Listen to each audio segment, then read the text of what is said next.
So what we are going to do is, first of all, let's just keep it like this, right? Let's add some cheekbones, and I think it will be a lot easier for us to do our nose after that. So our cheekbone, this is the eye, and our cheekbone like this. Don't make it like this. It is slightly diagonal in shape, slightly diagonal, like this. And then we push it downwards from here.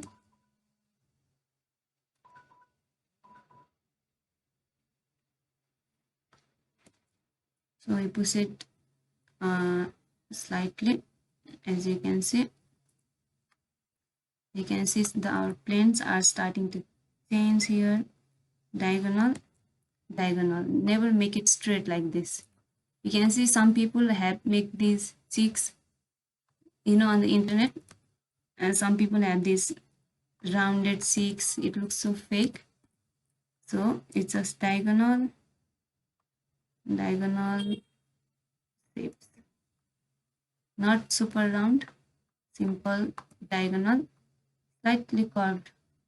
As you can see here, mine is a little bit too round, but in the reference you can see it is the plane change is really nice and sharp. We got to push this one here a little bit. Okay, let's use our move brush to bring it down. How should I say, bring it back slightly.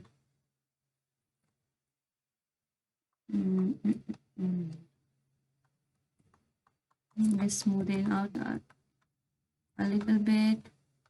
Now we need to bring this area out. It's starting to look like a skull now, a little bit. We need to push this area here. As you can see, there is this gap. So this is where our teeth usually sits. So let's push it back a little bit more, and what we can do is we can push this inside.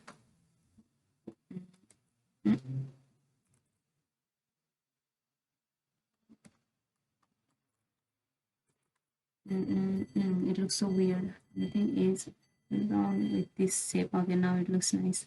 Mine was too below. It was a little bit too down, and you can see here we have to make an attachment. You can see here our cheekbone here connects, and this straight line forms that goes on top of our ear hole that we have created. So we are going to create a basic line that follows it. It goes like this. Just a simple one. Don't worry, it doesn't really look that good right now, but it will look nice in the end.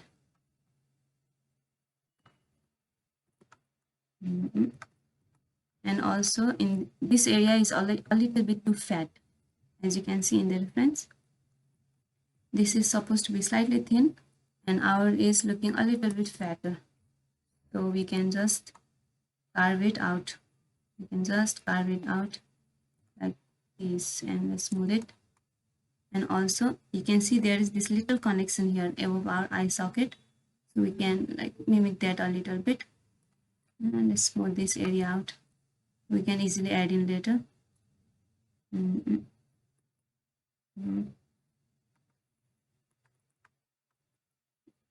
Let's use the move brush and push it a little bit further, a little bit below here. We got to make this a lot nicer. Yeah. And the cheekbone is slightly downwards, and it goes straight like this.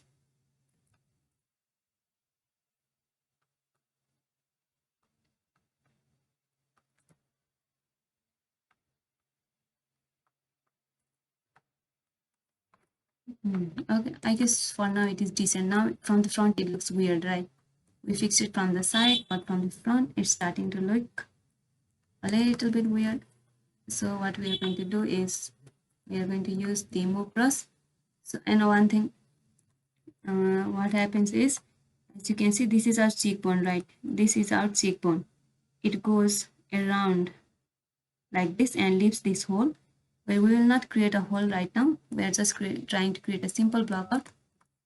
So we will do this and we will pull it out. We will pull out our model slightly to kind of give it that feel. As you can see, now it is our skull is starting to look good. Just simple changes like that makes our model look a lot more better. We'll push it down a little bit. We can add this later. Just simple changes.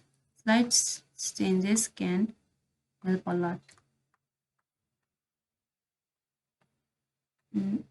Let's push it outward a little bit.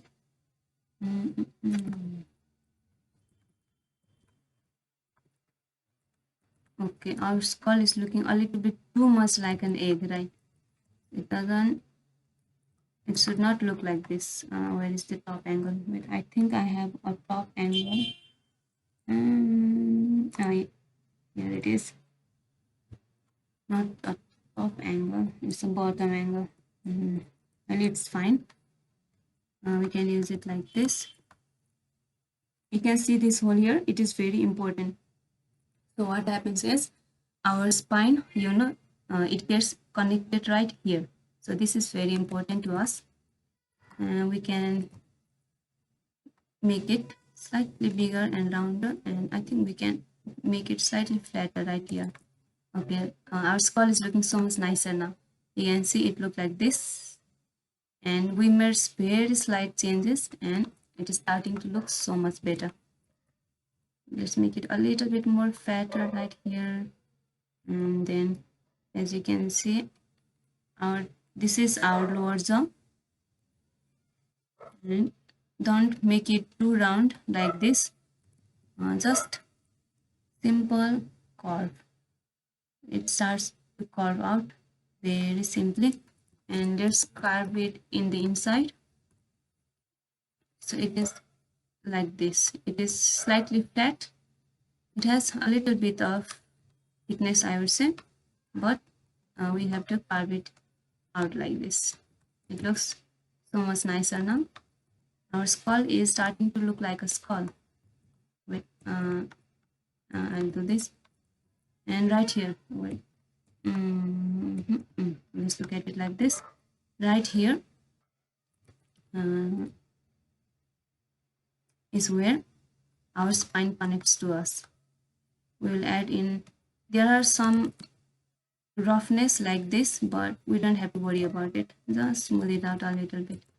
Okay, our skull is looking better. Now you can see it looks weird. We fix it from the front, fix it from the top. Now from this side, it's starting to look off, right? Now we gotta fix it too. Well, we will do this and we'll reuse the brush. If you think that you need a bigger size, maybe your model is a lot bigger than this skull, and what we can do is there's this dynamic, we can just press it, it will turn gray. Come on, sometimes it doesn't work. You can see now the dynamic button has turned gray, and we can literally like make it super big. Our brush size, you can see, has become so big now. So we can use this little trick when we need a bigger brush. Okay, and we can easily turn it off. Now I'm going to just pull it out to make it look a lot nicer. I think we have to pull this a little bit. Okay. Our chin is also have a very short distance here. As you can see, it is slightly long. Here also the distance is a lot longer. So we will also pull it a little bit, not too much, just a little bit, and push it from the side. Okay. We gotta fix it from all the angles, because if we affect with the one angle, it will affect all of our other angles too. As you can see, we'll push it a little bit and create this shape. Don't make it too round like this also. Some people might have it, I don't know, but we're just creating a very average shape, so don't worry about it for now.